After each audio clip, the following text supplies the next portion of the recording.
Good morning, and welcome to Heads Up, a show about mental health wellness.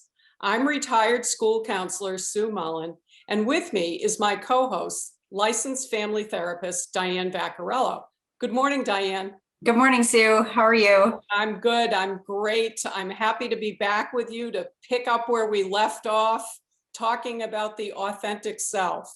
So without any further ado, I'm going to ask you to jump in so that we don't waste a single broadcast moment. Excellent. One of my favorite topics, talking about the authentic self. And today we're going to talk about some real life examples, just right down to everyday kinds of things where this comes out, and it impacts the way we view ourselves, and it impacts the way we view relationships. So it's a really important topic. One of the things we talked about last time was the difference between the authentic self and the adaptive selves. Mm-hmm. So just as a quick summary on that, the idea of the authentic self is who we truly are. We're kind of born into that space. And if our authentic self gets injured at some level, our adaptive selves are developed to try and protect that authentic self from getting injured again.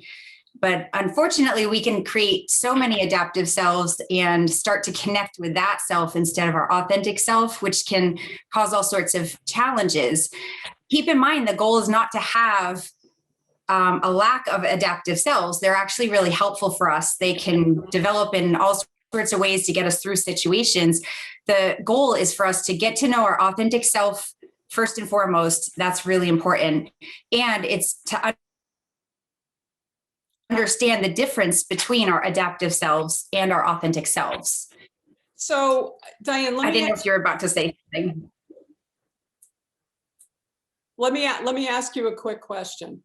So with this concept of authentic, lots of people use words like honest or genuine, sort of positive words around around the concept of being authentic. And then adaptive is also a positive word, but it means that we're sort of shifting away from the genuine. So what's the difference between being adaptive and inauthentic? Great question. So again, the goal is to have increased self-awareness and reflection on the fact that we even have adaptive selves, mm-hmm. and to understand what they're there for and how we can bring them up and peel them back. And that allows us to integrate into one whole person. If we can have that type of insight and understanding and awareness, so we can feel more whole and we can feel more in charge of that process, as opposed to just having these adaptive selves come up, maybe help us out through a certain situation. Sometimes people use them in the workplace, in their forward-facing, interactive self. And sometimes they use them to get through a really tough, even traumatic situation. It's really advantageous for us to develop them and have them. But we can't live in them and have this false sense of self in which we think that's really who we are, or connect with someone in a relationship where they think that's who we actually are. Okay. Yes. Yeah. It makes sense to me, because now you're talking about what we would refer to as people who are kind of fake. Mm-hmm. You get that sense that they're not really giving you a true sense of who they are. Either their affect is off a little bit, or there's too much laughing, maybe. Yeah, it doesn't match. Yeah. Can I ask you a real life question, though? Yes. So I have been known to have a bit of a fiery temper in my authentic world. Mm-hmm. But it doesn't always work well when you're a school counselor or an elected official or a wife or a mother or a grandmother, right, or whatever. Yeah. So when I get perturbed about something and I'm really hot under the collar and I tamp it down, mm-hmm. am I not being true to my authentic self, or am I just being adaptive? Well, certainly there are certain scenarios in which we can't just respond in our raw sort of like response, if it came out in that way, it may not be received. Somebody might shut down. It won't be that effective, but also tamping it down and keeping it suppressed leads to all sorts of problems. So it's really just important to actually take a second, mostly to slow things down and say, how do I actually think and feel about this situation? And it's also important to realize we don't have to act on every emotion or feeling or thought that we have. So we can still understand what's going on for us, and we can still have the physiological response that goes along with that. And then we can decide, how do I want to think or feel or say or act about this emotion? So wait a minute. So if instead of throwing something, I just acknowledge to the person that I'm angry at or whatever, hey, listen, that really makes me angry and I feel uncomfortable about that. Am I both authentic and adaptive in that moment? well, interestingly, you're adapting your behaviors, right? And you're being adaptive in terms of that relationship to be more effective with communication. I'd say in that scenario, you're adapting your communication to something that works and is effective. The idea of expressing our emotions is important, and it doesn't have to be that you say everything you think and feel to someone. You can journal that out. You can just think about it on your own. It's the increasing awareness about oneself that helps them to feel less anxious and intense or, off kilter. And so the more we can be real with our emotions and expressive, but effectively expressive, we're going to find success in all sorts of areas. So I think also having someone, it doesn't have to be a ton, but we need someone who understands us, how we actually are, and doesn't judge us for that, but just sees it as maybe this is a behavior, this is an emotion that this person has, but they separate that out from the person and still appreciate them, connect with them, care about them. So that allows you to bring your authentic self out further and not feel like you have to crowd it with all these other layers within that relationship. You're accepted. Right. So how would we be able to sort of expand that idea of being authentic into what it looks like when you are authentic all the time? I mean, is there anybody that is authentic all the time? I think there are people who are authentic at using their adaptive selves and very aware and very sort of in control of that in a way that works for them and other people, where it's not injurious to either. And so that, I think, is the most successful sort of goal, if you will, is to, again, be really clear on who we are and what our other selves are there for, and to use them effectively and appropriately. And then, be in our authentic self as much as possible, because the more we are in our authentic self, the easier it is to be in our authentic self. Like success breeds success with this, right? So there are some layers that go along with this where we have to learn to weed the garden, so to speak. We have to learn how to let go of certain things, maybe expectations or relationships that aren't serving us super well. And it's hard to do that at times, even in the authentic self, but it's important, because if we're not lining up with something that's working for us, or the way an interaction is working for us, we need to do something about it or accept that and let that go. But we can't just keep all of these things in our life that don't work for us. That's what really decreases happiness. It's not the things we have that make us happy. It's the lack of things that bring us down and pull us away from our authentic self. Oh, it's interesting that you say that, because I read something recently about how much courage it takes to let go of negative relationships. Yeah. Because sometimes those negative relationships are friends, even friends that we've had for a long time. Yeah. Sometimes the negative relationships are family members that have sort of been impacting us since the beginning of our time. Yes. So how essential is it that you surround yourself with positive people and try to determine who those negative people are? It's really important. This is sort of an extreme example of this, but I heard someone say one time that if you surround yourself with millionaires, you'll be a millionaire. If you surround yourself with drug dealers, you're going to deal drugs. If you surround yourself with people who are positive, you're probably going to be more positive. I mean, the examples can go on, you know what I mean? And the thing is that if we are engaged in relationships and they're genuinely not working for our authentic self, we're going to have all sorts of angst and built up sort of emotions about that in conflict with ourselves. So we're either going to take that out on ourselves or take that out on someone else. Either way, that's not good. We're going to act out in certain ways that are not us, that are actually further from our authentic self. So just like I was saying, success can breed success. The other is true as well. It can decline and spiral into these other layers where you start even saying yes to even more things that aren't genuinely what you want to be doing or participating in. Because at that point, you're just like in a hole. You're just like not really you're just along for the ride.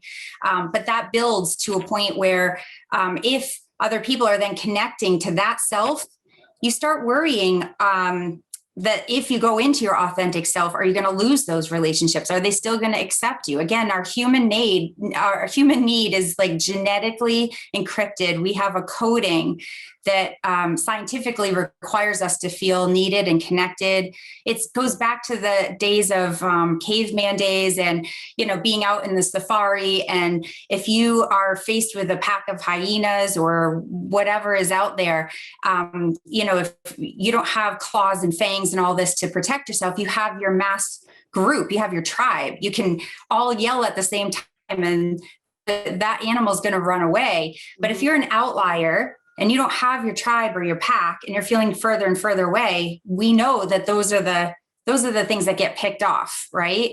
And you feel that at your core when you see people who are sort of alone in a sense. You feel worried for them. You feel like you care about that, but they have to be integrated, and you have to feel that yourself at some level. So if you only feel that way with through your adaptive self and not your authentic self layers, there's a part of you that's constantly feeling like something bad's going to happen. And that's where the anxiety piece gets out of control. Yeah, I certainly have heard from people over the years concern about what would happen if somebody knew who their authentic self was. Exactly. Whether it's a lack of confidence at work, like if they really knew me, I wouldn't be as successful as I am right now. So it's interesting that you should say that, because I've heard that concern myself.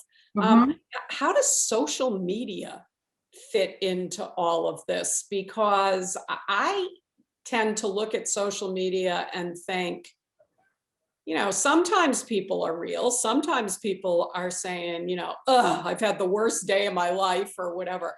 But more often than not, social media is kind of the upside of our lives, right?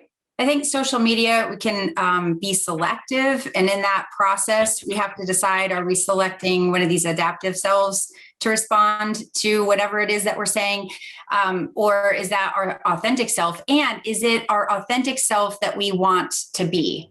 So we can continue to adapt our authentic self, if you will, the more we pay attention to all sorts of biorhythms and feedback loops around this works for me.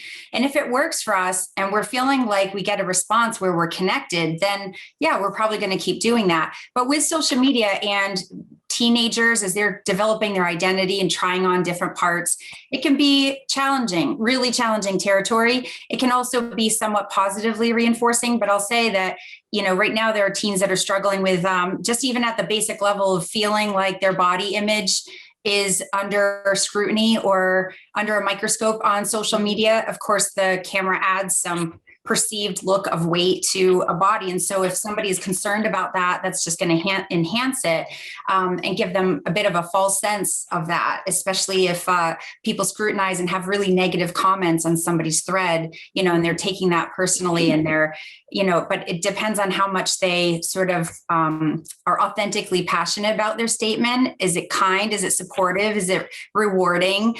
If it's really super negative and it's hurting someone, that's against our heart hardwiring. One of the things that is essential for mental health is feeling like we contribute positively, that we're helping others, that we are, ultimately helping ourselves as well. And I do think there's a bit of a conflict when that happens and it's super negative and pulling people down. So what do you say to somebody? I mean, if you've got somebody that comes in for treatment and, they're sort of shrugging their shoulders and saying, well, I told him to blah, blah, blah. And hey, that's just me. That's just me. And what do you say to somebody if you think their comments are overly negative or hurtful? Well, I like to use the parts language. I'll ask them, is that all of you? Is there another part of you that feels differently or thinks differently? And sometimes there's a stubbornness, and the person will say, that's exactly how I feel 100%. And sometimes that may be true. The thing is that then we're exploring what are you going to do with that? And when you think about what you're going to do with that, how does that respond to you? Does that feel right? Does that fit? There's a lot of assessing if this, slowing it down, in other words, to really consider if this is how I feel and what do I want to do about that? Some of it is letting it go, sometimes acting on it.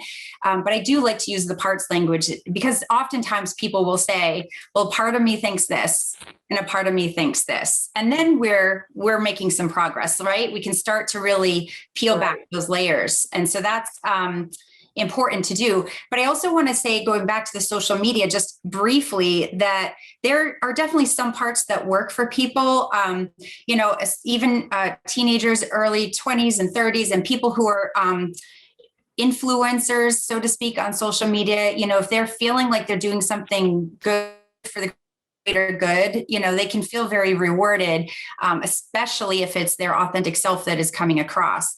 If it's not their authentic self and they're consistently like actors in this happens a lot with people who are really popular and famous and actors and actresses, right? That they are acting a role.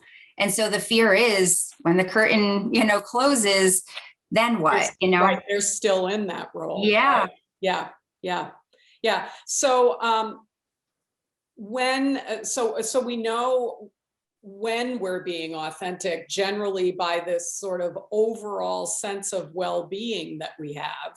Yes. Is there an internal clock that says to us, or an internal mirror that says, hey, this is not you. This is not how you should be acting. We get shoulds from the outside. Do we get shoulds from the inside? We sure do. That's a great question. The internal clock is more of an internal process. Physiologically, our bodies really do communicate with us. So if we're getting stomach aches and our throat, it feels like it's closing up, or a weight on our chest, if we're feeling really tensed up, we need to take a look at that, because that's usually the body communicating that something isn't quite right, that it's not in alignment. I don't mean your spine in alignment. I mean like your emotions in alignment. And that is still tied to that fight, flight, or freeze response, right? Of doing something about this conflict. So I would say it's really important to ask your kids, ask your partner, ask yourself, like, where are you feeling this in your body? Because if we can actually tune into where we're feeling it, we can then try and attend to that a little bit further. So a lot of times there's like gut issues, and, also it's epinephrine, norepinephrine, cortisol, spilling. Sleep problems. Sleep problems, absolutely. It's, there's a physiological response of stress hormones spilling into our gut. There's sleep problems that interrupt our circadian rhythm, that, there are people who are thinking so much during the day, sometimes overthinkers, right? And at night, what they're doing is the brain wants to continue to figure stuff out. If we feel like we have to figure stuff out all the time, our brain's not just going to stop when we're asleep. So it does that in the stage 3 sleep, where REM sleep, where we're trying to work things out. Sometimes people have a lot more vivid dreams. They're really active at night. And so when they wake up, they're not feeling rejuvenated, because they haven't dropped down into that stage 4, which is that rejuvenating, healing, restful type of sleep. And if we're not dropping down because we're so busy in our resting time, we're not going to feel, it's going to be a cycle, right? We wake up already fatigued, and then we're not as inclined to maybe work out or do these other things that we want to do. Then we say stuff about ourselves like, I don't know what my problem is. I can't get my act together. One thing leads to another. And then we're having these negative conversations with ourselves that we're ending up thinking about during the day, overthinking. It's a vicious cycle. It is a vicious cycle. Yeah. Hey, listen, you asked me last week to just be mindful during the week about times when I was either aware of being my authentic self or not being my authentic self. And an insight that I had about myself this week is that I feel I have a hard time saying no. And so relate to that one. Yeah. So I think I probably have many situations where I let go of my authentic self because my authentic self is either tired or stressed or hungry or whatever, in need of quiet, because somebody comes along and says, hey, can you whatever? And I struggle with saying no. Yeah, it's tough because again, we have this innate need for connection, but if we can remind ourselves we have that this is a different scenario, that it really is important. Otherwise we can wear ourselves out and again, be less our authentic self, which serves no one. It ends up feeling worse for us and it feels worse for people in the long run. I can relate to your, challenge there. And I definitely would say that I benefit from a conversation from my adaptive self and my authentic self. And I'll say literally, hey, authentic self, like, what do you want to do about this? And then I'll ask, like, why is this other one coming up? I'll try and figure that out. I checked in on someone the other day that I hadn't heard from in a while. And usually if I don't hear from them, I'm sort of like, I need to check in and see how they're doing. More not to, basically to be like, hey, just thinking of you, hope you're doing well. The instant response back was, can you do dinner? And I would love to do dinner with that person. But the thing is that I literally have no more evenings that I feel like I can do something different because I really want to have dinner with my family that night. And I feel like that's what I want to do. So I literally had to say, and it's been so long and I say no often, which feels not great. But I literally say, I would absolutely love to have dinner. And I can't do it. I can't do it. And, I kind of leave it there with a period now instead of a long explanation. And that feels a lot better the more you do it and try it without going into, a justification. So what kind of a response have you had from people? I mean, have you ever had anybody say, well, forget it then? There have been, but I would say that my closest friends who know me and family who know me know that absolutely if I could, I would. And so there's just a general understanding that it's not personal. And I've had to have conversations with people at times about that and understand that that's me when I'm tapped out or if I don't have much left and, or if I'm really feeling torn and that they can trust me, that I'm going to make that decision. And it does. Eventually I do have that time with that person, but it's not taken personally, but we had to establish that a bit. So there are people who won't necessarily understand that. And I have gotten in my life, I'm okay with that. There was a time when I was younger. So when we were talking about our authentic selves and being real and sort of like putting that out there, I used to think part of my adaptive self was to be very much a people pleaser. And so I would go through my family and friends and school and community, just really having a smile and saying yes to a lot of different things in a pleasing sort of way. But I did, and all the way to the point where I would not want to make any waves. And if somebody said, what would you like to eat? I'd say, oh, whatever you'd like. And I know we've talked about certain aspects of this before, but I just want to use it as a reminder that what happened is I realized I blended in so much. I was pretty forgettable going through like high school, and maybe people would disagree, but I really felt like ultimately I was forgettable because I didn't bring my authentic self around saying, I would love king crab legs because I love them and I tear them apart and it's delicious or whatever. I'm just saying that, that we have to go through life and really pay attention as we develop through different life cycle stages of what are we trying to do and why was I trying to blend in? Well, I just didn't want anyone to get upset or get mad at me or anything, but then I blended in too much. So our adaptive selves are like a dimmer switch, not a light switch.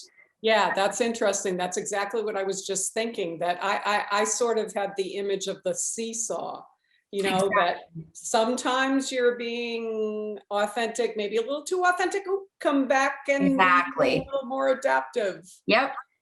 Huh, interesting, very interesting. So our takeaway, I guess, from today's show, and I want to encourage viewers, if they have specific questions, specific topics related to the authentic self, related to being genuine and learning how to balance things, that they email us through BCTV. Because I haven't even talked to you about this yet, but the idea of doing sort of a frequently asked questions episode where people send in their questions based on what we've covered up until this point. I think that there might be a place in our show for that. Diane, what do you think? I love that idea. I feel like there are questions that come up with clients that I work with. I had a parent ask and daughter ask the other day, they said, and basically the dilemma was that the daughter wanted to buy certain clothing. It was a very large sweatshirt that she wanted. The mom just said, maybe a medium, because again, the idea of like not wanting to spend money on something that might not fit or work or whatever. But the daughter advocated and it was like, they have to learn how to do things on their own and figure out what they actually like the look of. Right. And the feel of. So anyways, the authentic self wanted to just say, said, actually, I really would like to make that decision. And the adaptive self would have just gone along with that. Do you know what I mean? So some of this pushback that people get, I just want the viewers to think widely about the idea of how this adaptive and authentic self creeps in all different ways, whether it's clothing selections, whether it's, whatever the case may be. And we want to support a person's process around getting into their authentic self as much as possible. So yeah, brainstorm whatever comes up for people. I would love to hear it. Excellent advice from my advisor and mental health mentor, Diane Vaccarello. Please send us your questions or concerns, any ideas for future episodes. And Diane, guess what? I'm giving you the heads up that I'll see you next week. Sounds great, Sue. All right, listen, have a good one. You too. Okay, take care. Bye. So if you're feeling low,